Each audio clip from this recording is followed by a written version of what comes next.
might be live already. I don't know. Good.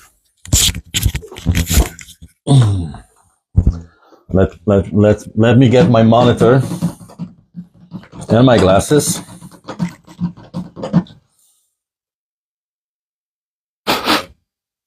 Are we live?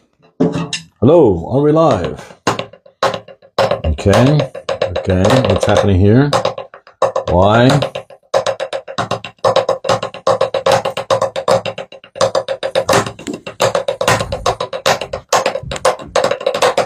Yes, we're live, and there's some people watching it. It's just my monitor that's not working. Okay.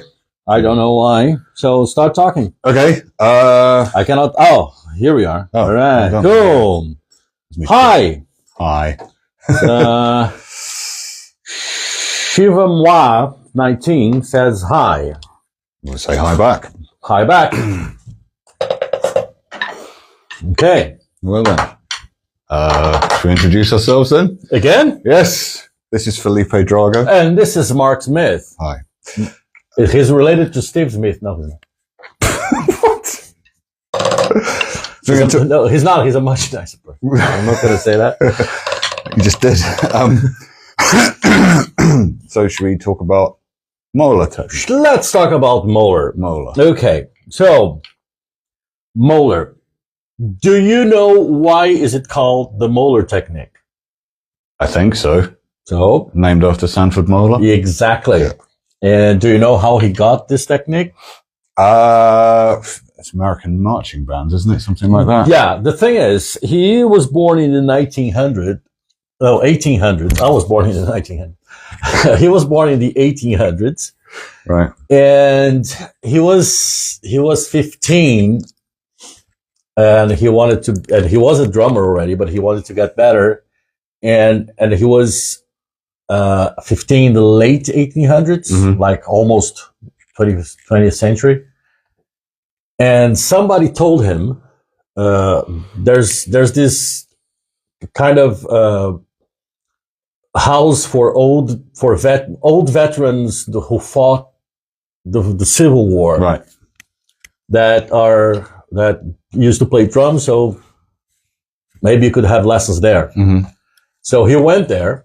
And one thing that that caught his attention was a guy who was 80 years old 120 years ago.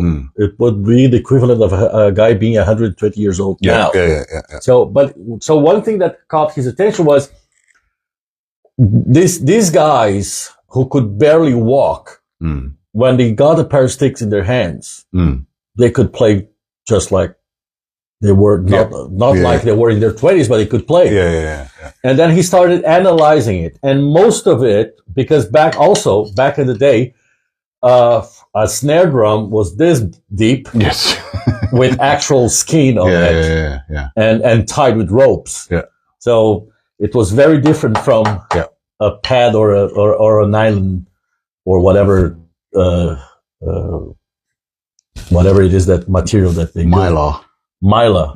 Mylar. Okay. Plastic mixed with Kevlar. Okay. So a real skin is very different from that. It is, yes. And if you're going to tight it with ropes, it's not going to tight as much as, you know. Yeah. So basically what he started analyzing was the guys were using a whipping motion with their hands. Yeah.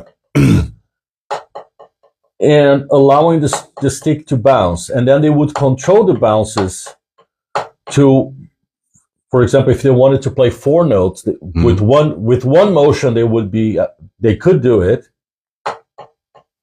Yeah. And then I don't know if it's Molar's name for it, but Dom Familari used to say, and then they would do a pumping motion. Yep. Yeah. I think Jim Chapin referred to it as that as well. Jim Chapin had lessons directly with Sanford Molar, so probably that was the real thing. Yeah. So that's Molar for you. Oh, right. For you, them. Yes, for them, yeah. Yeah, because, and that's a little bit of, because I like history. I like to know where things came from and where they might go. The thing is, I don't necessarily think this is what's interesting about all the technical stuff that's out there now. I don't think anything's necessarily improved upon it.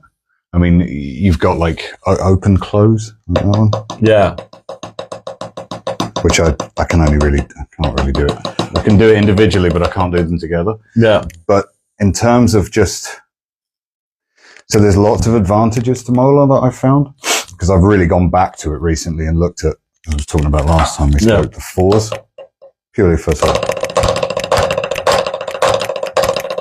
speed. And the big advantage of it is timing. And it's something that's not talked about very much, because actually, so if you want to play faster, the less you're thinking, the better. The less because you know. So all I'm hearing there is da, da, da, da, da, da. And I can kind of increase it. So I kind of rim shot that first note. So what I'm doing is hitting the whole flat bit of the stick and then rebound. It's not quite as sort of whip and rebound, but the motion's similar. The thing is, I don't think what we and not only us, but a lot of people name Molar today is anywhere exactly like Sanford Molar did. No. And I'm not sure if what he did was exactly the copy of what he saw these veterans doing. Yeah. And the other thing is Sanford Molar, he only played snare drum. Yeah. So there's a translation from the snare drum to the kit. That's what Jim Chapin did. Yes. Yeah. And one thing I always say, for example, when I'm teaching and somebody says, "Oh, when you play drums, sounds a lot different than when I play," I say, "Well, I'm different." You know, you are different. That's true. So I had Dome had lessons with Jim Chapin for years. I had lessons with Dome for a long time. Mm-hmm. I'm not going to be the same as Dome, and Dome's not the same. Not the same as Jim. No. You know, so. But I think I like, as I said, I like history. I think we need to learn history. And I think we need to learn what things are and where they came from. Mm-hmm. But everybody's going to do it differently. Yes, I think the principle's the key thing. Yeah, exactly. I just thought of something. One of the ways that I teach it now is actually getting them away from the sticks. And I get them I'll put my hands on the pad. But I mean, so I've noticed this with a lot of things on the drums that people struggle with. I'm going to go off on a tangent here, so strap in. All right. I'm fine with tangents. Good. That when people get drumsticks in their hands, they do all kinds of weird things, like this, and then this, and they sort of hold it with the front of their hand. Exactly. Whereas if you take the sticks away, or they're going to play the hi-hat and they do this, that, or that, yeah. Whereas if you take the sticks away, flam's a good one, right? And you say, do this. They'll automatically play an accent and a quiet note. Very easy. Same thing with singles. And I get them to sort of do it on their lap, like that. And if you can play that, what it does is you start to feel the muscle that you're moving. And it starts to translate, right? It doesn't fix it immediately, but it kind of gets you using this bit here rather than, you know. There's I don't know whether you get this, but a lot of people start out thumbs up like that. And that's from the church drummers, you know, this sort of playing from the, I mean, it's not wrong, but like, I don't know, I was thinking, is it a good idea to? I think the problem, let's call it a problem. I think the problem with the thumb up is that you're going to start using the whole arm to play. Yeah. Because this motion here is not easy. No.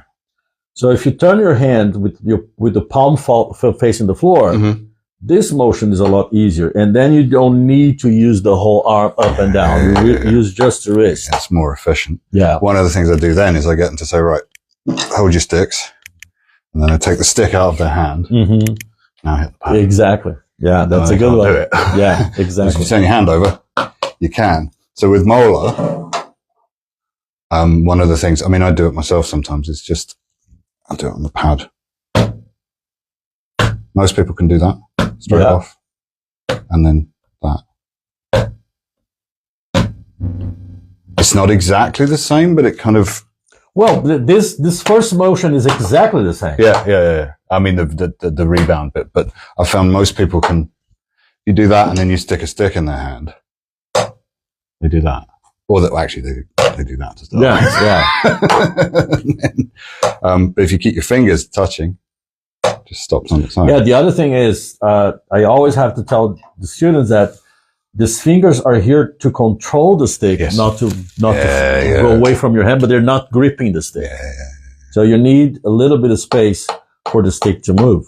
It's a psychological thing. I mean, I don't know if this is a good idea. I don't know what you think about this, but sometimes I get them to do that. Purely so they can feel the back fingers. Just get them to take it off, because you can play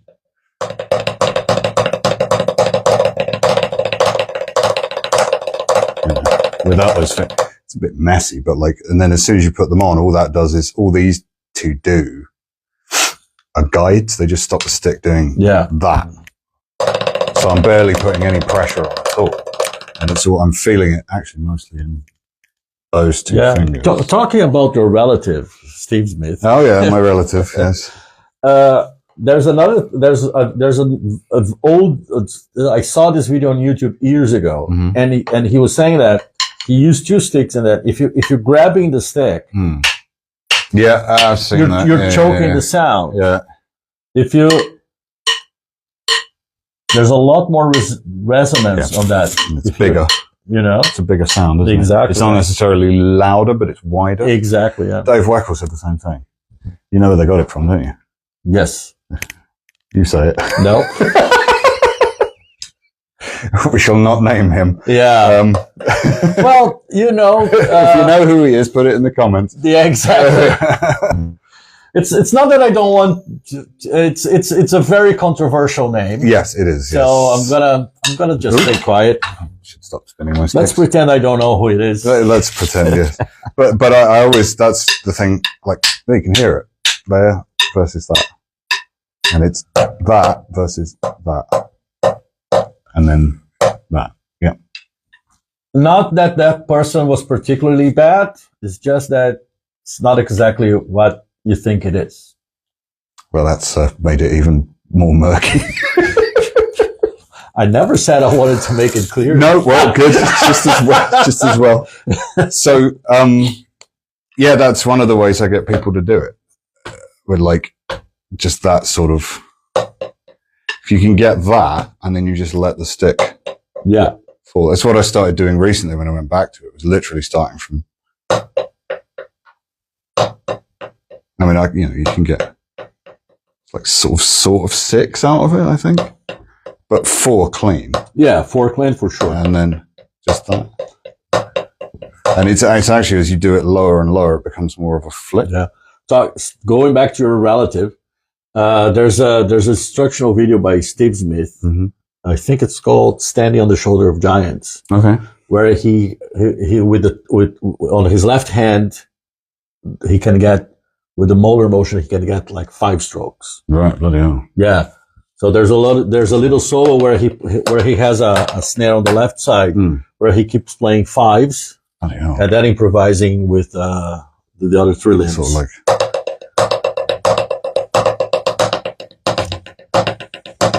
yeah. I mean, you can. At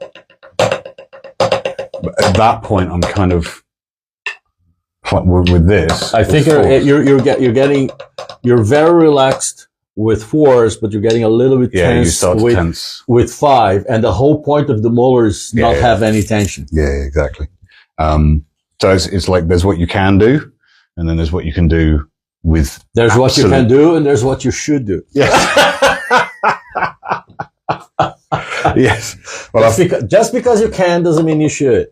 Well, I found the 4s really useful because it's a 4. It's a 1 stroke, 3 free.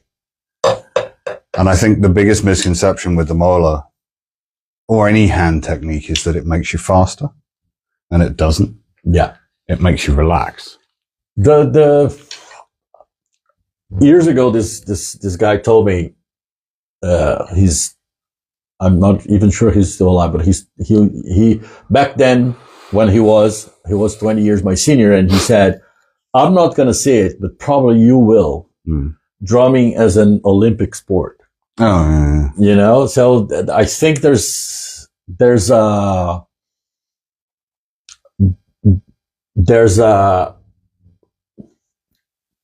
I forgot the word, but obsession. There's an obsession with speed. Yeah.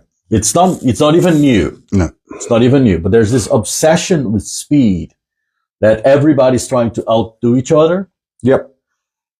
And obviously, for example, in the metal band you played, speed is necessary because the style Yes. calls for it. Yep. But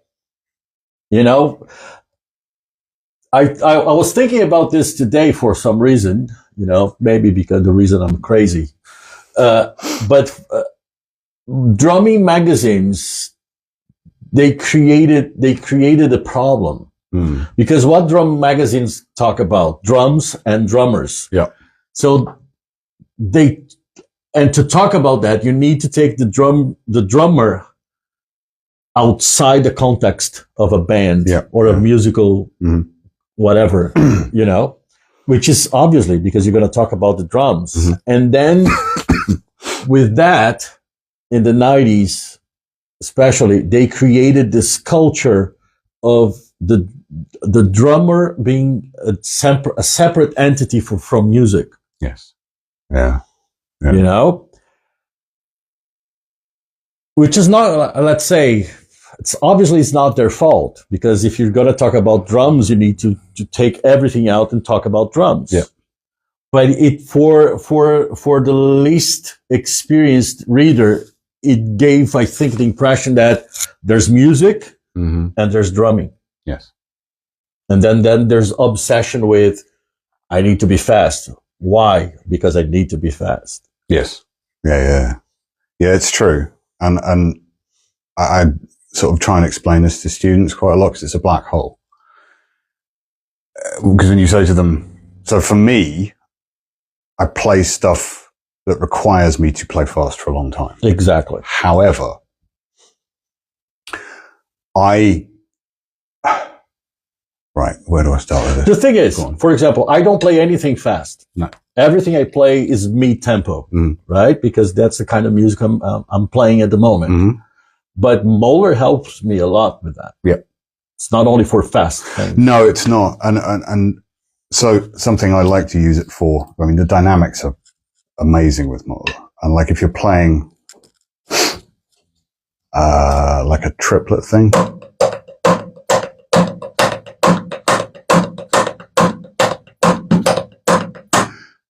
So I lead with my left. If I do 2 on this hand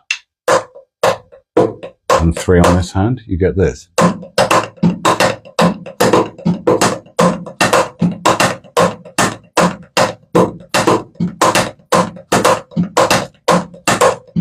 You can do like every 5.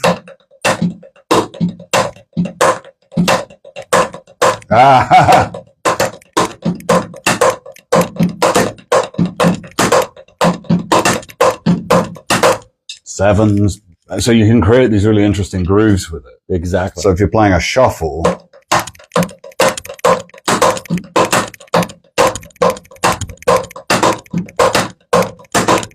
it's got like a quarter note triplet going on at the top. And it's just 3 in this hand, 2 in this hand. Exactly. Just played kind of alternating, which is harder than it sounds, but like, it's not about speed. No, it's not at all.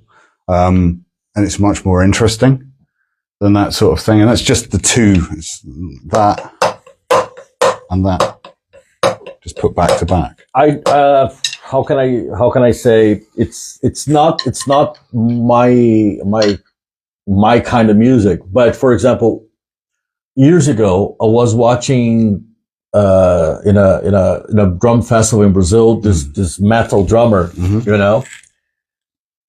Was it Achilles? No. Oh, right. If I was Achilles, I would say. A young guy, unfortunately, I don't remember his name, but I remember his performance. He was incredibly fast, really fast. Yep. But there were no dynamics. It was all like, yeah. And then 2 minutes later, I was like, okay. Well, that's the problem. You go above, I think once you hit about 210 in sixteenths, you start sacrificing dynamics. There's just no way around it. And it doesn't sound as good. No, it doesn't. It's very boring. Yeah. It's very boring. So, as I said, 2 minutes later, I left the room because it was like, okay. Yeah. Yes, you're fast. Yeah. And? Yeah. And if there's no musical context to it, I mean, although I would say on the bass drums, the opposite is true. You want it as flat as possible most of the time. But that's a different thing. It is, yes. Yeah, it is. It is. Because I spent a lot of time practicing, like,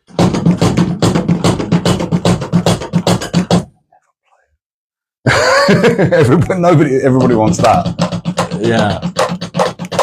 Because it works, and it's, so it's kind of the opposite thing. But again, it's what sounds good versus, and speed. It's weird, isn't it? It's, I suppose,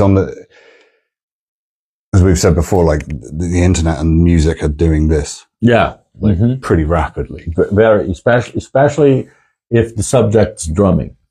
Yeah. Because, for example, I even mocked it a few months ago, where these people come like, oh yeah, God, yeah. What is that? And then they go like, it's my favorite film. Like,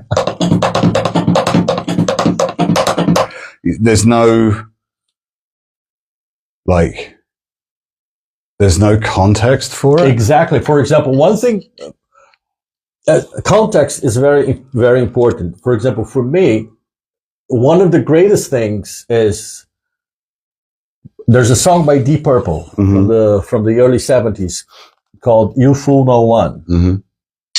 That the drum groove is amazing, and the drum groove is the hands playing exercise 33 in stick control between the snare and the cowbell. What's exercise 33? The 33 is right, left, right, right, left, right, right, left. Ah, yeah, I think. Okay, and 34, but because Ian Pace is left-handed, so it's 34, which is left, right, left, left, right, left, left, right. Yeah. Okay, and then he accents the first.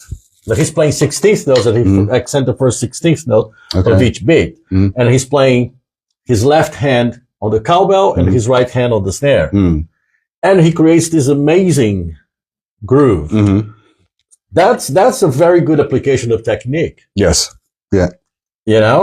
But just being able to play exercise 33 at 210 BPM. That's no use at all.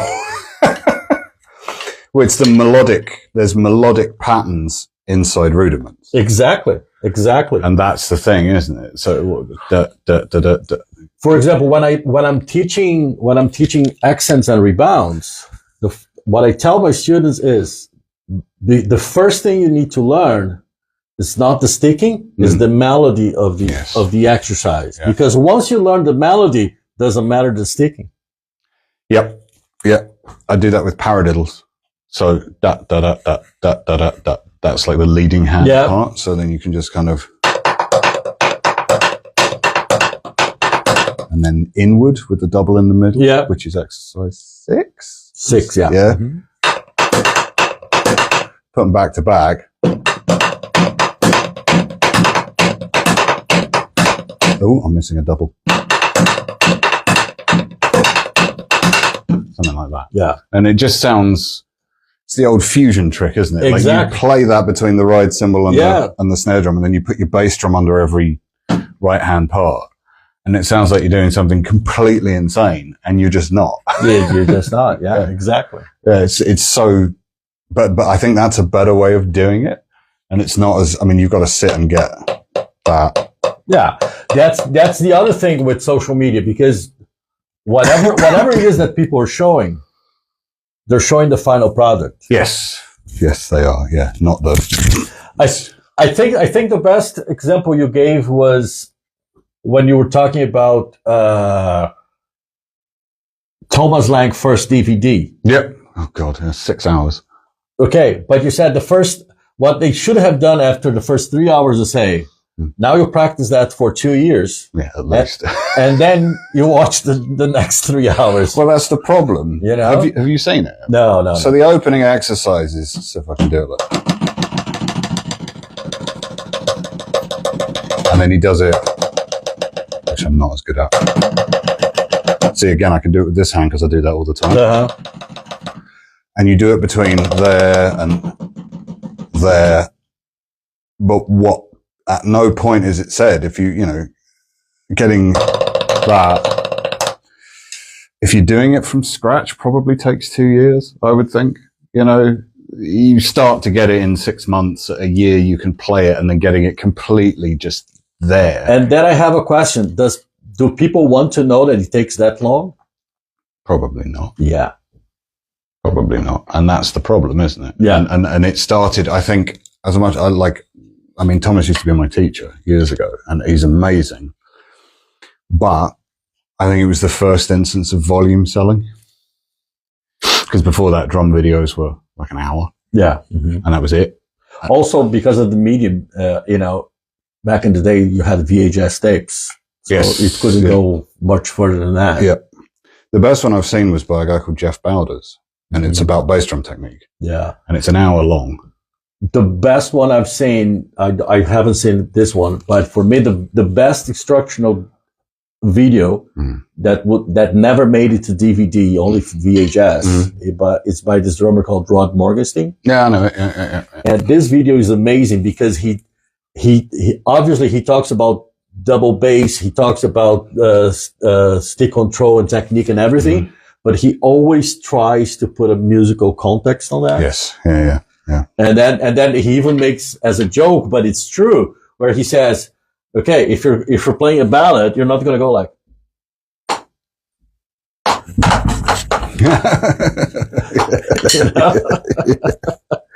Yeah. There's a very good Mike Mangini interview where he talks about when he was teaching at Berkeley. I think it's a modern drummer thing actually, and he was talking about what he calls conducive fills that work in a style. And this took me years to understand that you don't need that many fills. You just need the ones that work. The ones that work, yeah, you do. And to be very good at them. There's a great quote by Miles Davis when bebop was the thing, and he was playing the way he did because Miles always played the way he did. And somebody kind of in an interview, I think it was kind of a provocation about you don't play very fast, and he said because I play the right notes. Yeah. Well, yeah. I mean, it took me a long time to kind of realize all of this. And one of the ways that he demonstrates it is he talks about like if you're playing Latin stuff. So don't hit me because you can actually play. No, I can't. It's for real, but don't worry. One of the things that you can do to sound like you're playing it is to bounce accents between your hands. Yeah. So that's if I can do it.